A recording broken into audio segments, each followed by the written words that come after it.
In volleyball, the harder we hit on attack or serve, the better our chances of scoring a point. And the outside hitter, the opposite and the blocker can't live without a strong attack. That's why I have 3 ultimate exercises that can help you fundamentally increase the speed of your attacks and serves. I have already talked about how to attack more powerfully in other videos. Today I want to introduce what I think are the ultimate exercises to develop power and momentum in your hitting that are done not only by volleyball players. Not only in volleyball we need a fast arm and strong pectoral muscles. A volleyball player has a lot in common with a javelin thrower in this regard. Although the javelin thrower has a big advantage. He stands on the ground during his attempts and can lean on his feet when throwing. The volleyball player is unsupported when attacking the ball in the air and must use almost every muscle for maximum power of his attacks. Imagine a javelin thrower and his training. His goal is to throw the javelin as far as possible. If he's a top javelin thrower to the 90-meter mark, volleyball players try to do something similar. They also exert as much energy as possible to hit the ball hard. And then with professional players you see serves around 120 km per hour. But also almost every amateur player wants to hit strong attacks. That's why we try to increase the power of our attacks. And the exercises we do in the gym to develop the pectoral muscles and the hits are often very similar to the exercises and training of javelin throwers. But bigger muscles don't mean a stronger attack. This is something to keep in mind. If you look at, for example, the best javelin thrower in history, Jan Železný, who holds the world record in javelin throw with a throw of over 98 meters, you won't see the muscles of Arnold Schwarzenegger. Also, volleyball stars and players with hard attacks like Ivan Zaitsev or Wilfredo Leon don't have huge muscles like bodybuilders. Therefore, the focus should not be on muscles growth alone, but just on the combination of strength and dynamic development. Like all volleyball players, they need power and speed at their legs to jump high. And great strength would be useless if we don't have our pectoral muscles and shoulders well stretched. If our muscles were shortened, we wouldn't be using them to their maximum potential and our attacks and jump serves wouldn't reach the same speed either. That's why it's extremely important to have our pectoral muscles and shoulders stretched before we start pulling heavier weights in the gym or performing other exercises for harder attacks. For example, the following exercise is ideal for stretching the pectoral muscles. Lying on the ground, placing your arm at right angle to your body and slowly rotating on it. This exercise is an excellent way to stretch the pectoral muscles and increase the flexibility of the shoulder joint. The second exercise that will help us stretch the pectoral muscles is to sit on the ground, stretching forward and leaning our arms as far away from our body as possible. These and similar exercises should be included before the actual exercise in the gym to minimize the possibility of overstretching the pectoral muscles and possible injury. Now let's look at the exercises themselves. Please note that before you perform them, you should be warmed up, stretched. Also, it is not a good idea to start with heavy weights or heavy medicine balls if you have not practiced a similar exercise before. An absolutely essential exercise for every volleyball player is the pullover. The pullover is used to develop the strength of the pectoral muscles, but it also works the triceps. In the pullover, we are actually imitating the movement of our arm in attack. We bend our arm and place it behind our head, then lift the barbell in the kind of attacking motion. Pullover is therefore part of the training in the gym of almost all teams. You can do the pullover in 2 positions. In the first position, lie down on a bench with your legs bent at the end of the bench and your head resting on the end of the bench. A dumbbell is placed behind the bench and you pick it up off the ground or a friend can hand it to you. Hold the dumbbell between your palms, do not hold it by the ends with your fingers. There is a risk of slipping out of your hands. Once you have the dumbbell in your hand, bend your elbows and try to perform the exercise with your elbows bent at all the time. Do not strain your arms in the overhead position. Try to drop the dumbbell behind your head as low as possible to work through as much range of motion as possible. Once you reach the lowest point, slowly lift the dumbbell up. Stop it above the body at shoulder level. There is no need to travel further with it. The second option and position in which to perform the pullover is to use the bench again. But now we lean against it at shoulder level, head resting on the bench. Again, we move the dumbbell along the same trajectory as in the previous exercise. This position is more challenging. We bend our back more, we engage the pectoral muscles more. On the other hand, someone may not be comfortable leaning on a bench if they have a 40 or 50 kilo dumbbell in their hands.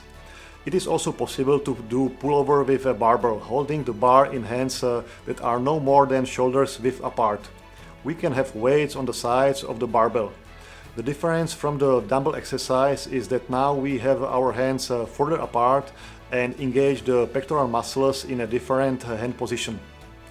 To give you an example, when I was doing pullovers 2 to 3 times a week, I was lifting about a 40 kilograms dumbbell. I was doing 3 to 4 sets of 6 to 8 reps with it. If you are starting out with the pullovers, you can do 3 to 4 sets, but be sure to focus on the technique of performing the exercise first rather than weight. Once you have a good technique and you are doing pullovers regularly, you can gradually increase the weight. Don't count on doubling your performance in a month.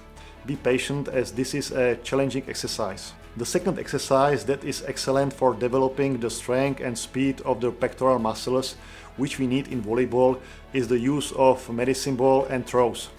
Here it is more of a dynamic exercise because we have to give the medicine ball the energy to throw it. Again, I have 2 variations for you. The first is in a position where we are sitting on a bench that is slightly inclined. We are leaning against it. The medicine ball is in our hands and we are trying to put it as far behind our head as we can. We can arch our back while we are doing it. Once we reach the extreme position, we start throwing it in front of us. The ideal is to throw the medicine ball into the wall so that it comes back to you.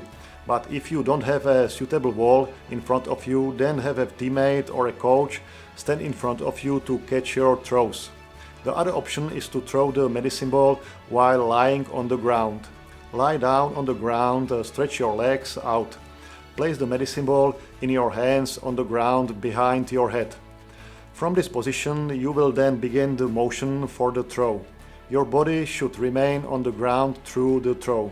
The throw is performed with the hands only. The advantage of this position is that you do not arch your back, which can be a problem for some players. You are also only engaging your arms and pectoral muscles, so it is an isolated exercise. On the other hand, you don't get into extreme positions like in the first exercise. Medicine ball throws should be a regular part of your strength training. I recommend doing 3 to 4 sets of 8 to 10 reps. Also for medicine ball throws, work on technique first, then move on to heavier medicine balls.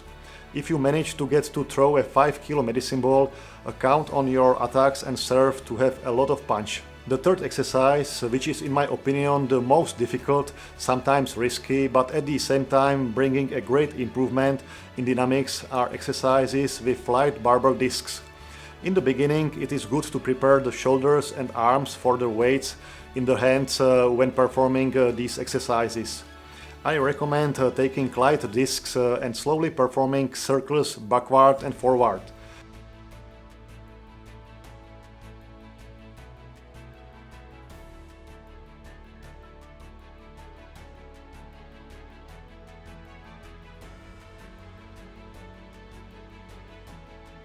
Perform 10 circles backward and 10 circles forward.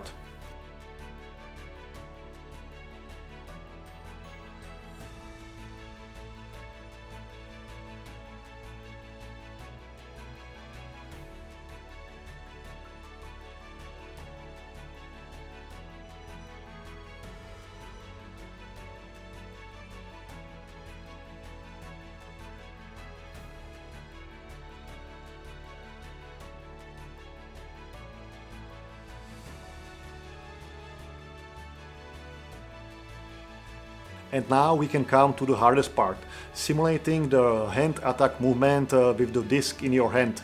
Once again, this is a very demanding exercise for the shoulder and can lead to injury if performed incorrectly or overloaded, so be extra cautious with this one.